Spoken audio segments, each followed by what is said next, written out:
കുട്ടി അബ്രഹാം, ഇവിടെ ഇവിടെ ജാതി നോക്കി മതം നോക്കി സ്ഥാനാർത്ഥികളെ നിർത്തുന്ന, ഒന്നാം തരം സമുദായ പ്രീണനം നടത്തുന്ന, മതപ്രീണനങ്ങൾ നടത്തുന്ന, ആ പ്രീണനം വർക്കൗട്ടായില്ലെങ്കിൽ അടുത്ത പ്രീണനത്തിന്റെ കാർഡ് ഇറക്കുന്ന ഒരു നാട്ടിൽ ഈ പറയുന്ന KPC അധ്യക്ഷനെ ക്രൈസ്തവനാക്കുന്നത് ക്രൈസ്തവ വോട്ടുകൾ കൊണ്ടുവരാനാണോ എന്ന് തുറന്നു പറയണോ, അത് അടവ് നയം പോലെ എന്താണ് പൊതിഞ്ഞു പറയണോ എന്ന് വേറെ ചോദ്യം. പക്ഷേ അത് ശരിയാണോ എന്ന് വേറെ ചോദ്യം. എങ്ങനെ പറയണം എന്നുള്ളത് കോൺഗ്രസിന്റെ ചോയ്സ്. പക്ഷെ അണ്ടിക്കുട്ടി അബ്രഹാം, ഇവിടെ ഇവിടെ ആന്റോ ആന്റണി കൊണ്ടുവന്ന ക്രൈസ്തവ വോട്ട് വരുമോ എന്നൊരു ചോദ്യം കൂടെ അവിടെ ഉണ്ടപ്പോൾ. ഹാഷ്മി, ഇവിടെ നിസാം സയ്യിദ് എന്ന് പറയുന്ന ആൾ കോൺഗ്രസിൻ്റെ ഏതെങ്കിലും ഒരു ഔദ്യോഗിക സ്ഥാനത്ത് ഇരിക്കുന്ന ആളാണെന്നോ അദ്ദേഹം ഇവിടെ കോൺഗ്രസിൻ്റെ നിലപാടാണ് പറഞ്ഞതെന്നോ എനിക്ക് വിശ്വാസമില്ല. അല്ലെങ്കിൽ അദ്ദേഹത്തിന് എന്തെങ്കിലും ഔദ്യോഗിക സ്ഥാനം ഉണ്ടെങ്കിൽ അദ്ദേഹത്തിന് പറയാം. ഞാനത് അങ്ങനെയല്ല മനസ്സിലാക്കിയിരിക്കുന്നത്.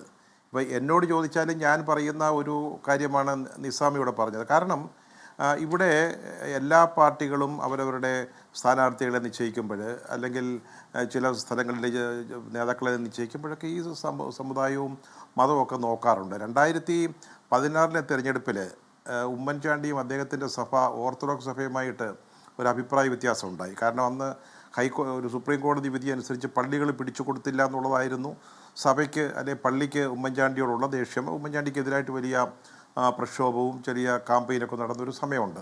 അന്ന് ഈ CPM-ഉമായിട്ട് പാർട്ടിയുമായിട്ട് യാതൊരു ബന്ധവുമില്ലാത്ത, സഭയുമായി മാത്രം ബന്ധമുള്ള, ഞാൻ ആ പേരൊന്നും ഇപ്പോൾ പറയുന്നില്ല, കാരണം അതിലൊന്നും വലിയ തെറ്റൊന്നും ഞാൻ കാണുന്നല്ല.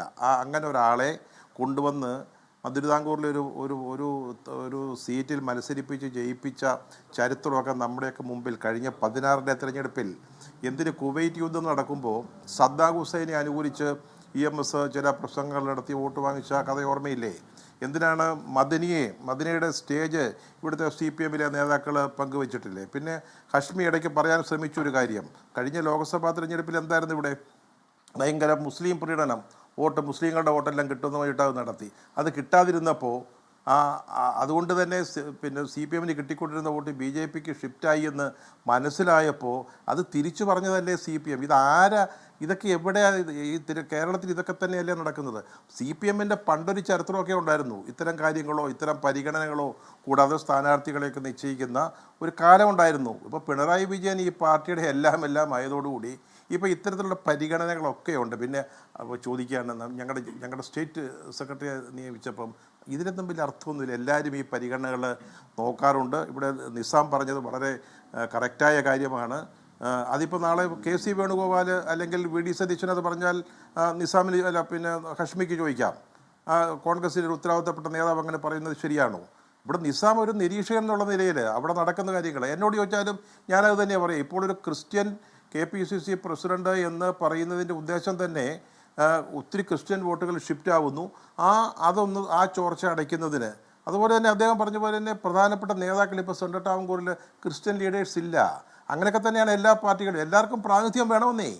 എല്ലാ സമുദായത്തിനും എല്ലാ വിഭാഗത്തിനുമൊക്കെ പ്രാതിനിധ്യം വേണം. മുസ്ലിം ലീഗ് പോലും ഒരു സമയത്ത് അവർ വെറും ഒരു മുസ്ലിം പാർട്ടിയല്ല എന്ന് തോന്നിക്കാൻ വേണ്ടി പിന്നെ സംവരണ സീറ്റ് വാങ്ങിച്ചിട്ട് അവിടെ മുസ്ലിം അല്ലാത്ത സ്ഥാനാർത്ഥിയെ നിർത്തുമായിരുന്നു. അടുത്ത കാലത്ത് അത് കാണുന്നില്ല. ഇതൊക്കെ എല്ലാ പാർട്ടികളുമൊക്കെ ചെയ്യുന്ന കാര്യമാണ്. ഇവിടെയും ഏതാണ്ട് കോൺഗ്രസ് അത് തന്നെയാണ്. അവരുടെ ഒരു ബേസ് വോട്ടാണ് ക്രിസ്ത്യൻ വോട്ടെന്ന് പറയുന്നത്. അത് നഷ്ടപ്പെടാതിരിക്കാൻ വേണ്ടി ചെയ്യും. പിന്നെ ഹാഷ്മി ചോദിച്ചിട്ട് വളരെ പ്രധാനപ്പെട്ട കാര്യമുണ്ട്. ഇതിലേതെങ്കിലും ഒരു ക്രിസ്ത്യൻ 3 പേരുടെ പേര് പറയുന്നു. ഇതിലാരെങ്കിലും ഒരാൾ KPC പ്രസിഡന്റ് ആയാൽ ക്രിസ്ത്യാനികളെല്ലാം കൂടെ അടപടലം വന്നിട്ട് വോട്ട് ചെയ്യുമെന്നൊന്നും ഞാൻ പറയുന്നില്ല. പക്ഷേ അതൊരു മെസ്സേജ് കൊടുക്കാനാണ്. അതായത് കോൺഗ്രസ് ക്രൈസ്തവരുടെ താല്പര്യങ്ങളും നോക്കുന്നുണ്ട്. അവരെപ്പോഴും അങ്ങനെയാണ്. ഒരു മന്ത്രിസഭ ഉണ്ടാക്കുമ്പോൾ മുഖ്യമന്ത്രിയൊന്നും തീരുമാനിക്കുമ്പോൾ ഇല്ലെങ്കിലും ഒരു മന്ത്രിസഭ ഉണ്ടാക്കുമ്പോൾ എല്ലാ സമുദായത്തിനും പരിഗണന നൽകാറുണ്ട്. അപ്പോൾ ലീഗും കൂടെ ചേർന്നാണ് UDF നിൽക്കുന്നത്. ലീഗിന് മുസ്ലിം മന്ത്രിമാരായിരിക്കും ഉണ്ടാവുക. എന്നാൽ പോലും 1 or 2 ആളുകളെ പിന്നെ കോൺഗ്രസിൽ നിന്ന് മുസ്ലിം വിഭാഗത്തിൽ നിന്ന് ഒരാളെ ആക്കുക. അതൊരു രീതിയാണ്. അതൊരു ഈക്വൽ ഡിസ്ട്രിബ്യൂഷനാണ്. അതൊക്കെ ജാതിയാണ്, മതമാണ്, വലിയ സംഭവമാണെന്നൊന്നും പറഞ്ഞൊന്നും വന്നിട്ടൊന്നും വലിയ കാര്യമില്ല. അതൊന്നും ഇനി ഇവിടെ ഓടത്തില്ല. ഈ വക വർത്തമാനങ്ങൾ കോൺഗ്രസ് ആളുകളെ തീരുമാനിക്കുന്നത് ജാതിയുടെ അടിസ്ഥാനത്തിലാണ്. ഇതൊക്കെ എല്ലാവർക്കും അറിയാവുന്ന കാര്യമാണ്. അതൊന്നും ഓടുന്ന കാര്യങ്ങളൊന്നുമല്ല ഇവിടെ നടക്കത്തില്ല. പക്ഷേ ഇവിടെ ഇപ്പോൾ ഇതുകൊണ്ട് ഇവരാരെങ്കിലും വന്നാൽ കോൺഗ്രസിന് വലിയ നേട്ടങ്ങൾ ഉണ്ടാകുമെന്നൊന്നും ഞാൻ അവകാശപ്പെടുന്നില്ല. പക്ഷേ ഒരു സന്ദേശം കൊടുക്കാൻ, അതായത് കോൺഗ്രസിൽ നിന്ന് ഇപ്പം തന്നെ ഞാനൊന്ന് ചോദിച്ചോട്ടെ, നമുക്ക് വേണമെങ്കിൽ ഇവിടെ KPCC പ്രസിഡന്റ് സ്ഥാനത്തേക്ക് മറ്റു വിഭാഗത്തിൽപ്പെട്ട മിടുക്കന്മാരായ ആളുകളൊക്കെ ഉണ്ട്. അവരെ കൊണ്ടുവന്നേരം എന്താ പറയുക? അവരെ കൊണ്ടുവന്നാലും അപ്പോൾ വേറൊരു വർഗീയത പറയും. ഷാഫി അത്രയേ പറമ്പിലിനെ ഉള്ളൂ. കൊണ്ടുവന്ന അവര് എന്തായിരിക്കും പറയാ, സാധ്യതകൾ ഷാഫി പറമ്പിൽ വടകരയിൽ സ്ഥാനാർത്ഥി പറഞ്ഞ ഷാഫി ഒക്കെ നമ്മൾ കേട്ടതാണ്. ഒരു ഇനി ഈ പറയുന്ന നായർ വിഭാഗത്തിൽ ഒരാളാണെങ്കിലോ ഈഴ വിഭാഗത്തിൽ ഒരാളാണെങ്കിലോ എനിക്ക് ജാതി പറഞ്ഞത് ഇഷ്ടമൊന്നുമല്ല. പക്ഷേ ദൗർഭാഗ്യവശാൽ നമ്മൾ ജീവിക്കുന്നത് ജാതി സമൂഹമാണ്. നമ്മുടെ ഇവിടെ രാഷ്ട്രീയ പാർട്ടികൾ സ്ഥാനാർത്ഥികൾ നേതാക്കളെ തീരുമാനിക്കുന്ന ജാതി അടിസ്ഥാനത്തിൽ തന്നെയാണ്. ഒരു തർക്കം അക്കാര്യത്തില്ല. അവരുടെ എത്ര തെളിവ് വേണം തരാം. ഇന്ന് അല്ല, ഒരു മിനിറ്റ് ഇന്ന് ഒരാൾ ഒരു ടെലിവിഷൻ ചാനലിൽ തന്നെ ടെലിഫോണിൽ സംസാരിച്ചപ്പം എന്നോട് ചോദിച്ചു ഷാബി പറമ്പിലായിരുന്ന കുഴപ്പം. ഷാബി പറമ്പിലിനെ പ്രസിഡന്റ് ആയാലും ഉടനെ പറയും കോൺഗ്രസ് കണ്ടോ മുസ്ലിം പ്രീണനം. അത് കഴിഞ്ഞ് ഇനി നോക്കാം, നമുക്ക് മുരളി നല്ലൊരു സ്ഥാനാർത്ഥിയാണ്. PC വിഷ്ണുനാഥുണ്ട്, നല്ലൊരു KPC പ്രസിഡന്റാകും, മിടുക്കനായ ചെറുപ്പക്കാരനാണ്. അവരെ ആക്കിയാൽ എന്താ പറയുക, പ്രതിപക്ഷ നേതാവ് നായർ, 2 വർക്കിംഗ് കമ്മിറ്റി അംഗങ്ങൾ നായർ വിഭാഗത്തിൽ നിന്നാണ്, ഒരു വിഷ്ണുനാഥ് AICC ജോയിൻറ്റ് സെക്രട്ടറിയാണ്. ഇങ്ങനെ പറയും. ഇതൊക്കെ പരിഗണനയിലൂടെ നോക്കുന്നു. അപ്പോൾ സ്വാഭാവികമായിട്ടും കോൺഗ്രസിന് ഇതുപര്യന്തം വോട്ട് ചെയ്തു പോരുന്ന ഒരു വിഭാഗം അങ്ങനെ കരുതുന്നു. അതൊരു വോട്ട് ബാങ്ക് തന്നെയാണ് അവിടുന്ന് അവർക്കൊരു ഡ്യൂ ഷെയർ കൊടുക്കുന്നു. അതിന് വലിയ കാര്യമില്ല. അത് തന്നെയാണ് കോൺഗ്രസിൻ്റെ ഇപ്പോഴത്തെ PCC പ്രസിഡന്റിനെ തീരുമാനിക്കുന്നതിൻ്റെ പിന്നിലുള്ള ചിന്ത. അത് തന്നെയാണ്, സംശയമൊന്നുമില്ല. ഞാൻ അങ്ങനെ കഥ